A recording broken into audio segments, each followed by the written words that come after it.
সব সময় উল্টোপাল্টা কাজ করে বেড়াস? আজ সকালে রমাকান্ত বাবু এসে মাকে তোর নামে নালিশ করে গেছে। আমি অনেক কষ্টে মাকে শান্ত করেছি। এই রমাবাবুর আর কোনো কাজ আছে নাকি? সারা দিন খালি লোকের বাড়ি এসে চেঁচামেচি করা, আর নিজের ছেলে ভানুর দিকে দেখেছো কখনো সারাদিন মারামারি করে বেড়ায়?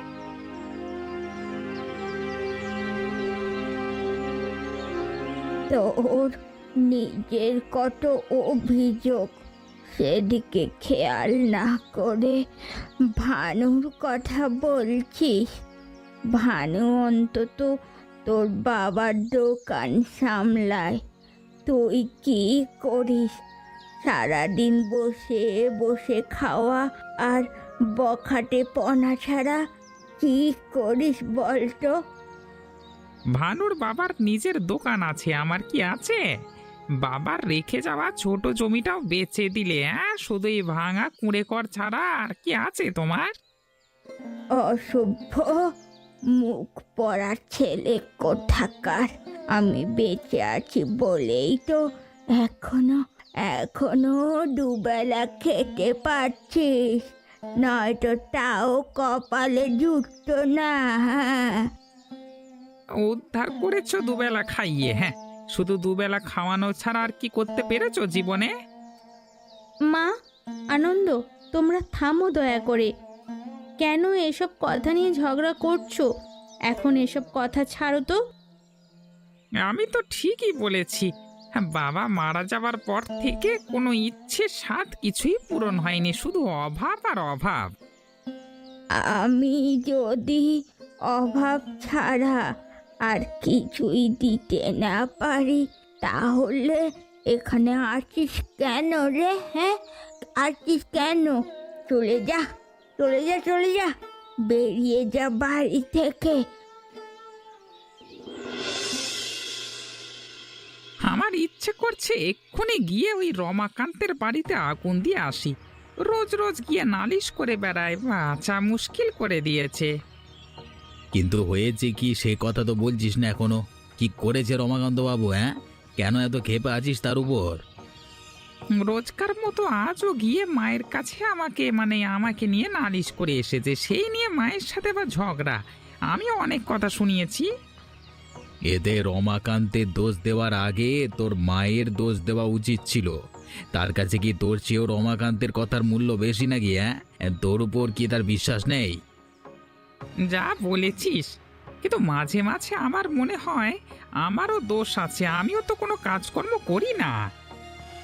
সেই জন্যই তো তোর উপর চেঁচামেচি না করে তোকে কোনো কাজের ব্যবস্থা করে দিল পারে। আমি তো ঠিক মতো পড়াশোনা করিনি, ভালো কোনো কাজ পাবো কিনা তাও জানি না। পড়াশোনা লাগে নাকি আজকাল? হ্যাঁ, শুধু টাকা আর ক্ষমতা থাকলেই হয়। কিন্তু তোর মা তো শুধু তোর দিদির পড়াশোনা নিয়েই ভাবে। তোর ব্যাপারে কোনো খেয়াল আছে নাকি? এখন আমি কি করব, তুই কোনো একটা সমাধান দে। তুই কিছু টাকার ব্যবস্থা কর। 1-2 লক্ষ টাকা হলেও হবে। তা দিয়ে আমরা একসঙ্গে কোনো একটা ব্যবসা শুরু করতে পারবো। মায়ের কাছে তো সংসার চালানোর টাকাই নেই, এই অবস্থায় আমি এত টাকার কথা বলবো? যদি জীবনে কিছু করতে হয় তাহলে খুঁজতে হবে, টাকা ছাড়া আজকাল কিচ্ছু হয় না।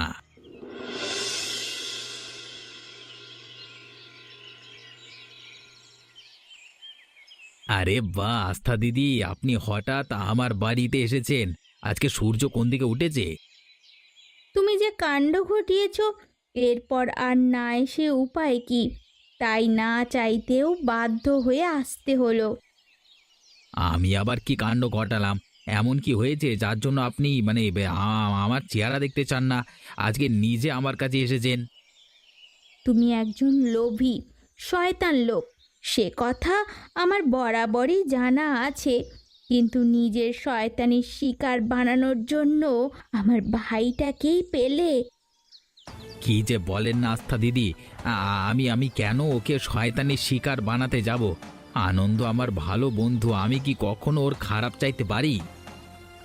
যদি ওকে তুমি তোমার ভালো বন্ধু ভেবে থাকো, তাহলে ওর মাথায় কেন টাকার ভূত চাপিয়েছো? হ্যাঁ, আমি তোকে টাকা জোগাড় করতে বলেছি, যেন ওই টাকায় ও নিজের ব্যবসা দাঁড় করাতে পারে।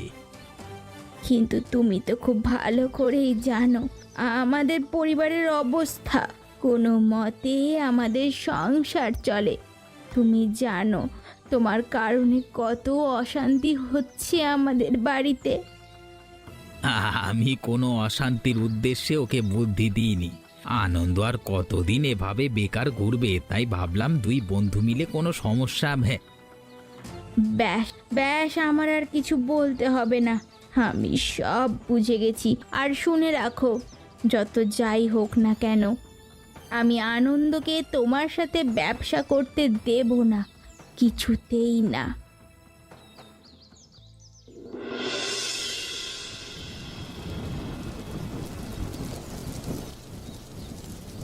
আস্থা, আজ তোকে কিছু কথা বলবো মা, খুব মন দিয়ে শুনবি আর এই কথাগুলো পালন করবি। কি কথা মা, বলো, আমি শুনছি। আমি যদি পৃথিবীতে না থাকি তাহলে আনন্দের খেয়াল রাখিস, ওকে কোনো কাজকর্মের ব্যবস্থা করে দিস, কখনো ওকে একা ছাড়িস না, নিজের লেখাপড়াও বন্ধ করিস না। কেন মা, এইসব কথা কেন বলছো? তোমার কিচ্ছু হবে না মা। আনন্দ আনন্দ ডাক্তারের খোঁজে গেছে মা, এক্ষুনি চলে আসবে। আমি বুঝে গেছি রে মা, আমার হাতে বেশি সময় নেই। এতদিন আমি আমি যা যা সংসারের জন্য করেছি সেই সব দায়িত্ব আমি তোকে বুঝিয়ে দিয়ে যাচ্ছি। মা মা, তুমি আমাদের ছেড়ে চলে গেলে আমরা যে অসহায় হয়ে পড়বো মা। ডাক্তারবাবু এক্ষুনি চলে আসবেন, তুমি চিন্তা করো না, তুমি ঠিক সুস্থ হয়ে উঠবে মা, ঠিক সুস্থ হয়ে উঠবে। আনন্দকে ওই মুরালির থেকে দূরে থাকতে বলবি, এ কিন্তু উভিদের লোক নয় রে, ওর সঙ্গে বন্ধুত্ব রাখলে ও কোনো একটা ক্ষতি করে বসবে রে আনন্দের।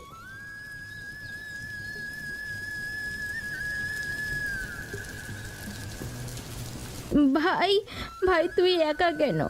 ডাক্তারবাবু কোথায়? আসেননি তিনি? এতবার অনুরোধ করে বললাম, কিছুতেই তিনি এলেন না। আমাকে বললেন এই বৃষ্টির মধ্যে তিনি রোগী দেখতে পারবেন না।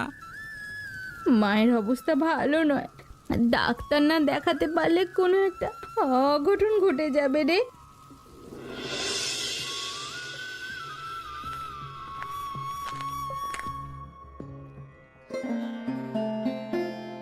তোমার কথা অনেক শুনেছি, তোমার মা তোমার খুব প্রশংসা করতেন।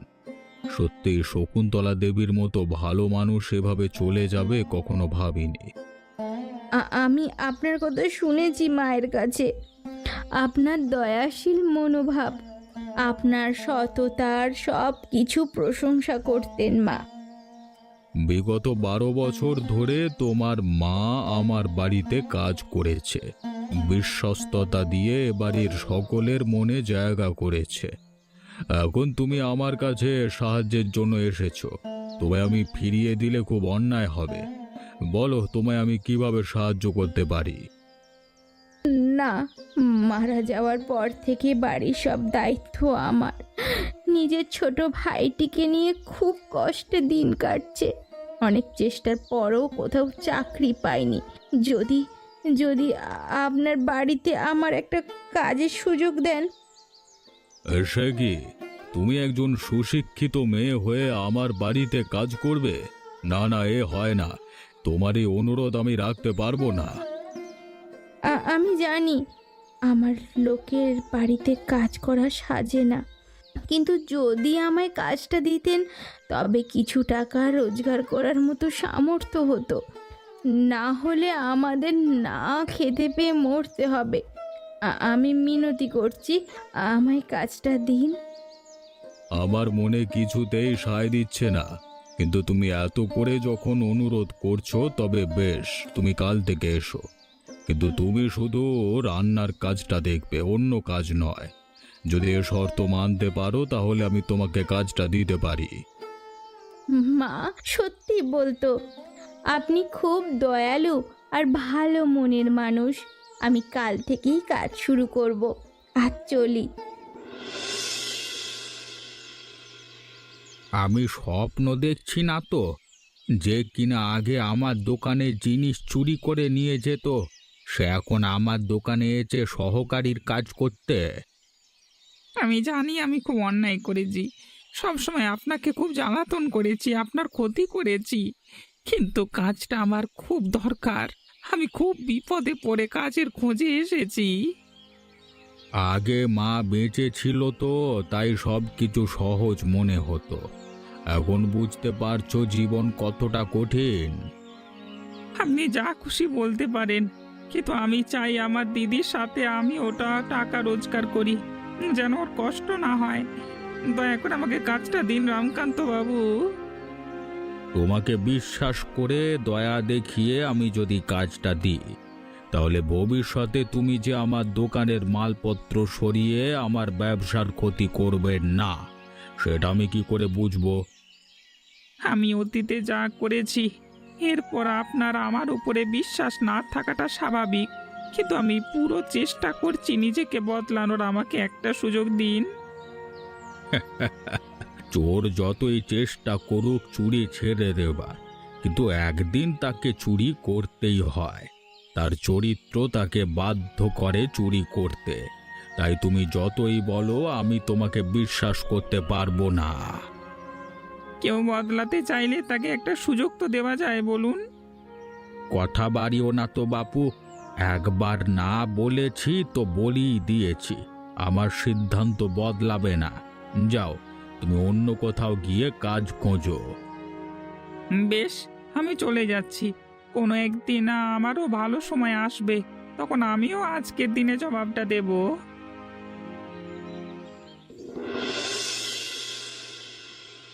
আস্থা, তোমার ভাই আনন্দকে কখনো এখানে আসতে দেখি না, সে কোথায়? সে সারাদিন বাড়িতে থাকে না। মা মারা যাওয়ার পর থেকে ও যেন কেমন একটা চুপচাপ হয়ে গেছে। খুব বেশি কথা বলে না। খুবই দুরন্ত স্বভাবের ছেলে ছিল ও, আর আমার খুবই আদরের। মাকে হারালে অনেকে এমন হয়ে যায়, চিন্তা করো না, সময়ের সাথে সাথে সব ঠিক হয়ে যাবে। আচ্ছা মা আস্থা, আজকে অনেক দিন ধরে আমি তোমাকে একটা কথা বলতে চাচ্ছিলাম। হ্যাঁ বলুন, কি কথা? যদিও এসব কথা বড়দের সঙ্গে বলতে হয়, কিন্তু যেহেতু তোমার মা বাবা কেউ বেঁচে নেয় তাই তোমাকেই বলছি। হ্যাঁ অবশ্যই। কি এমন কথা যেটা আমায় বলতে আপনি এত লজ্জাবোধ করছেন? আসলে আমার ছেলে প্রণবকে তো তুমি চেনোই, ডাক্তারি পড়ে গ্রামে ফিরেছে। খুবই বিনয়ী স্বভাবের আমার ছেলেটা, আর একটু লাজুক। ওর জন্যে বহুদিন ধরে একজন সংসারী আর সৎ মেয়ে খুঁজছি। গ্রামের কিছু মেয়ে আছে যাদের আমি চিনি। আমরা একসঙ্গে পড়াশুনো করেছি, আর ওদের পরিবার খুব সচ্ছল। আপনি চাইলে আমি তাদের সঙ্গে আপনার পরিচয় করিয়ে দিতে পারি। তার কোনো প্রয়োজন নেই। আসলে আমার একটাই ছেলে, কোনো মেয়ে নেই। কিন্তু যখন থেকে তুমি এ বাড়িতে এসেছো, আমার মনে হয় যেন আমার মেয়ে এসেছে। তাই যদি তোমার আপত্তি না থাকে, যদি তুমি প্রণবকে বিয়ে করো। আমি আমার ছোট ভাইয়ের সাথে এ বিষয়ে কথা বলতে চাই। ওর কথা ছাড়া আমি কিছু বলতে পারবো না। বেশ বেশ, তুমি তোমার ভাইয়ের সাথে আলাপ করে তারপর আমাকে জানিও। আশা করি ওর কোনো আপত্তি থাকবে না।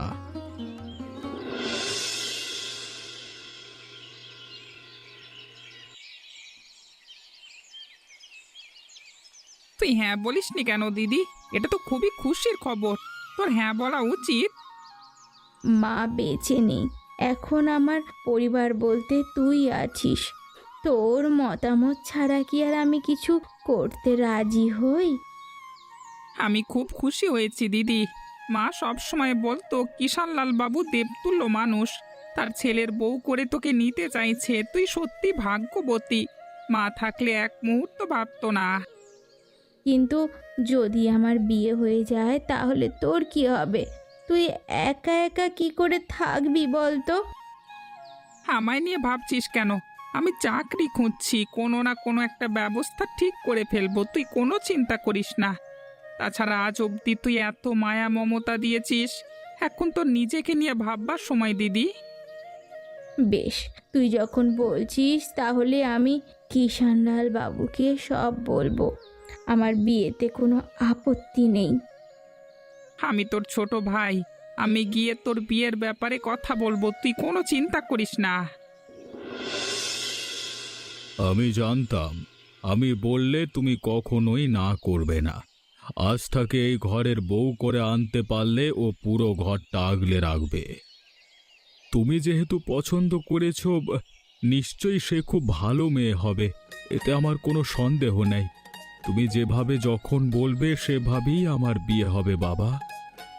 কিন্তু এখন আস্থার মতামতের জন্য অপেক্ষা করতে হবে। ও বলেছিল ওর ছোট ভাইয়ের সাথে এই ব্যাপারে আলাপ করতে চায়। পৃথিবীতে ওর ছোট ভাই ছাড়া আর কেউ নেই। তোমার দেওয়া প্রস্তাব কেউ ফেরাবে বলে আমার মনে হয় না বাবা। নিশ্চয়ই ওর ছোট ভাইও এ সম্বন্ধে খুশি হবে, তুমি ভেবো না। তাই যেন হয়। আস্থা তোমার স্ত্রী হয়ে আসলে আমার আর কোনো চিন্তা থাকবে না। আমি তোমার মাকে কথা দিয়েছিলাম, তোমায় মানুষের মতো মানুষ করে একজন ভালো জীবন সঙ্গী তোমার জন্য নিয়ে আসব। তুমি তোমার কথা রেখেছো বাবা। এই যে আজ আমি ডাক্তার হতে গ্রামে ফিরেছি, লোকের কাছে এত সুনাম কুড়াচ্ছি, এই সবই তো তোমার কারণে। এবার তোমার বিয়েটা সুন্দরভাবে করিয়ে দিতে পারলে বাকি প্রতিজ্ঞাটাও পূর্ণ হয়ে যাবে। এখন শুধু আস্থার উত্তরের অপেক্ষা। আস্থার ভাই আনন্দ আমাকে চিঠি পাঠিয়েছে। সে একবার আমাকে বা আমার সঙ্গে দেখা করতে চায়, কিছু জরুরি কথা আছে। বেশ তো, তাহলে তুমি একদিন সময় করে আনন্দের সঙ্গে দেখা করো। আমার মনে হয় বিয়ের ব্যাপারেই কোনো কথা বলবে।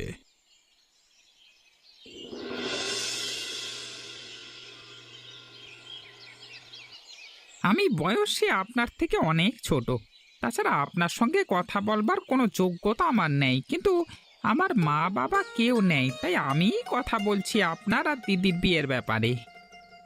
তুমি আস্থার ভাই, তোমার পুরো অধিকার আছে নিজের বোনের ব্যাপারে কথা বলবার। বলো তুমি কি বলতে চাও। যেদিন আমি দিদির কাছে এই বিয়ের প্রস্তাবের কথা শুনেছি, আমি সেদিনই ঠিক করে নিয়েছি এ বিয়ে হবে। কেননা আপনার বাবার গুণাগুণ এই গ্রামের সকলের জানা আছে, আর আপনাদের বাড়ির বউ হয়ে গেলে অবশ্যই আমার দিদি খুব ভালো থাকবে। আমি আর বাবা তোমার ব্যাপারে সবই জানি। তোমার মায়ের সাথেও আমার অনেক কথা আছে। এটুকু বলতে পারি, তোমার দিদির বিয়ে আমার সঙ্গে হলে তুমি এবং তোমার দিদি তোমাদের কোনো অসুবিধে হবে না, তার সব দায়িত্ব আমি নেব। শুধু একটা অনুরোধ করবার ছিল, আর এটা বলবার জন্যই আপনাকে আজ এভাবে ডেকে আনা। বলো কি অনুরোধ তোমার।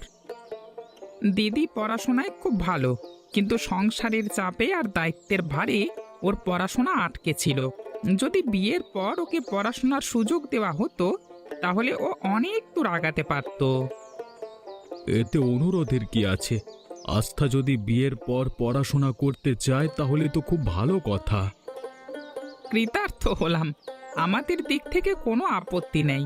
দিদির বিয়ে আপনার সঙ্গে হলে এতে আমি খুব খুশি হব। আপনারা বিয়ের ব্যবস্থা করুন। বেশ, তাহলে আমি আজই গিয়ে বাবাকে বলছি তোমরা বিয়ের জন্য সম্মতি জানিয়েছ, তিনি খুব খুশি হবেন।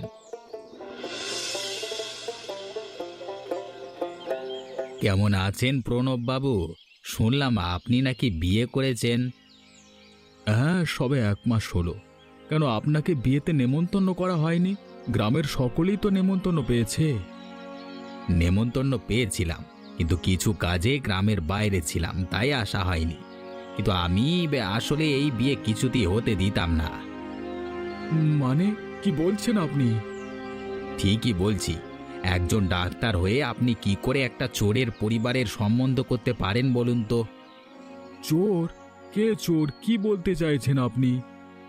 পুরো গ্রাম জানে আর আপনি জানেন না প্রণববাবু?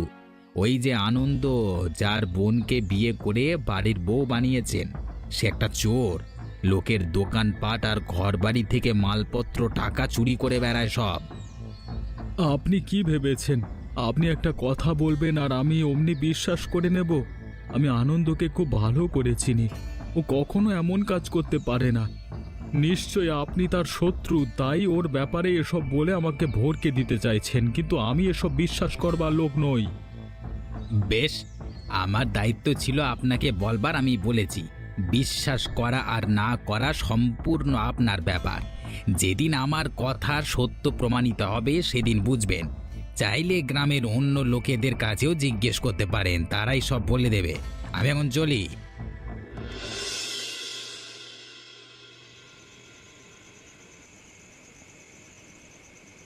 কি হয়েছে প্রণব? রোজ রাতে তুমি বাড়ি ফিরে আমাদের সঙ্গে বসে গল্প করো, আজকে কেন চুপচাপ হয়ে আছো? কিছু হয়েছে নাকি? সত্যিই তো জামাইবাবু, আপনি তেমন চুপ করে বসে থাকবার লোক নন। আপনি কি কোনো কারণে মন খারাপ আপনার? আমি ঠিক আছি। আজকে আনন্দের জন্য একটা চাকরির ব্যবস্থা করে এলাম। সকাল থেকে সন্ধে চাকরি, সপ্তাহে 2 দিন ছুটি, মাসে মাসে 3,000 টাকা মাইনে। এ তো খুবই খুশির খবর। আর কতদিনই বা এভাবে বাড়িতে বসে থাকবে আনন্দ? চাকরি করলে ওর সময়ও কেটে যাবে, আর কিছু টাকাও রোজগার করতে পারবে। তুমি খুবই ভালো কাজ করেছো প্রণব। সত্যি জামাইবাবু, আপনি এখন অবধি আমার দিদির জন্য যা যা করেছেন তা সত্যি ভাষায় প্রকাশ করা যাবে না। কিভাবে যে আপনার এই ঋণ শোধ করব। আমি তোমাদের উপকার করেছি, কিন্তু তার বিনিময়ে তোমরা আমাকে দিয়েছো বিশ্বাসঘাতকতা। তোমরা আমার থেকে সত্য লুকিয়েছো। প্রণব, কি বলছো তুমি? কি হয়েছে তোমার? হঠাৎ এভাবে কথা বলছো কেন তুমি? কারণ ওরা আমাদের ঠকিয়েছে। এই আনন্দ একটা চোর। ও পুরো গ্রামে চুরি করে বেড়াতো। আজকে মুরালির সঙ্গে দেখা হওয়াতে মুরালি আমাকে সব সত্য বলেছে। যদি আমি আগে জানতাম তুমি একটা চোর, তাহলে কখনোই তোমার বোনের সঙ্গে আমি বিয়ে করতাম না। আনন্দ, প্রণব যা বলছে তা কি সত্য? আসলেই কি তুমি? ও আর কি উত্তর দেবে বাবা? ও একটা চোর। ওর কোনো কথা বলবার মুখ নেই, তাই ও এখন এইভাবে চুপ করে আছে। জামাইবাবু, আমি মানছি আমি অতীতে কিছু ভুল করেছি, কিন্তু আমার দিদির তো এতে কোনো দোষ নেই। তাও কেন আমার কৃতকর্মের শাস্তিও পাচ্ছে? কেননা তুমি সত্য লুকিয়েছো, তাই এর প্রতিশোধ আমি আস্থাকে দিয়ে দেব। তোমার মতো চোর আর মিথ্যেবাদীদের শাস্তি এটাই। শাস্তি যদি দিতেই হয় তবে আমাকে দিন, দিদিকে নয়। তোমাকে শাস্তি দিলেই তা তুমি সহ্য করে নেবে, কিন্তু তোমার দিদিকে শাস্তি দিলে তা তুমি মেনে নিতে পারবে না। আর তাই আমি ওকেই কষ্ট দেব। এটাই হলো মিথ্যের পরিণাম।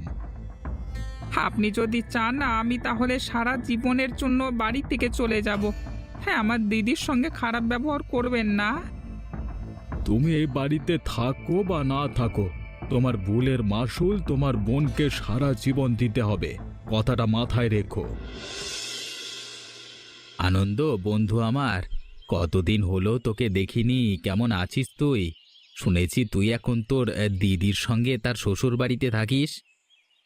বন্ধু? তুই কোন মুখে আমাকে বন্ধু বলছিস? আমার এত বড় ক্ষতি করে তুই আমাকে বন্ধু কি করে ডাকছিস? হ্যাঁ, ক্ষতি?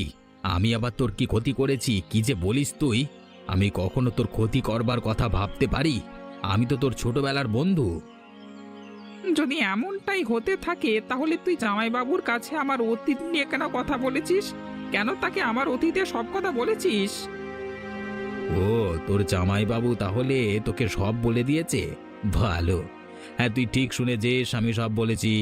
তাছাড়া চোরকে চোর বলবো না তো কি বলবো শুনি? ভুলে গেছিস কিভাবে লোকের দোকান থেকে জিনিস চুরি করে পালিয়ে যেতিস? আর আজকে সেই তুই কিনা মোড়লের বাড়িতে আরামে দিন কাটাচ্ছিস। মা ঠিক বলতো, আমি তোকে বন্ধু ভেবে অনেক বড় ভুল করেছি। তোর মনে আমার প্রতি এতটা হিংসে আর ঘৃণা সে কথা আমি বুঝতেই পারিনি। হ্যাঁ, তুই একদম ঠিক ধরেছিস। ঘেন্না করি আমি তোকে, আর তাই তোর বোনের সংসারে আগুন লাগিয়েছি।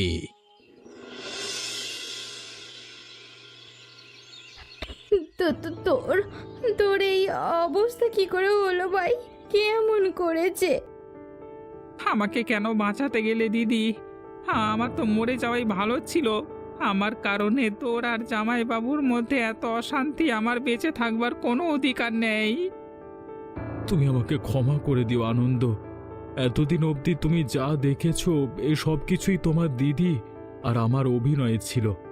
তোমার দিদি আমাকে বলেছিল তোমার অতীতের ব্যাপারে। আমি চেয়েছিলাম যেন তুই আর আর কখনো আগের মতো বিগড়ে না যাস, যেন সব সময় ভালো কাজ করিস, সব খারাপ অভ্যাস ছেড়ে দিস। তাই তো এইসব অভিনয় করেছিলাম। কিন্তু এই অভিনয় যে এত বড় বিপদ হয়ে সামনে এসে দাঁড়াবে সে কথা জানলে আমি কখনো এমনটা করতাম না রে ভাই, এমনটা করতাম না। মানুষ মাত্রই ভুল হয়, কিন্তু তাই বলে তোমার ভুলের শাস্তি আমি তোমাকে বা তোমার দিদিকে দেব এমন নিকৃষ্ট লোক আমি নই। এসব আমি শুধুমাত্র তোমার দিদির বলাতে করেছিলাম। আনন্দ, এবার আমাদের বলো, তোমার এই অবস্থা কি করে হয়েছে? গ্রামের লোকে বলছে মুরালি তোমাকে ছুরি দিয়ে আঘাত করে পালিয়ে গেছে, এটা কি সত্যি? হ্যাঁ, সকল কথাই সত্যি বলছি। আমাদের মধ্যে ঝগড়াঝাটি হয়েছিল, আর সেখান থেকেই সব কিছু। আমি এক্ষুনি দারোগা বাবুকে খবর দিচ্ছি।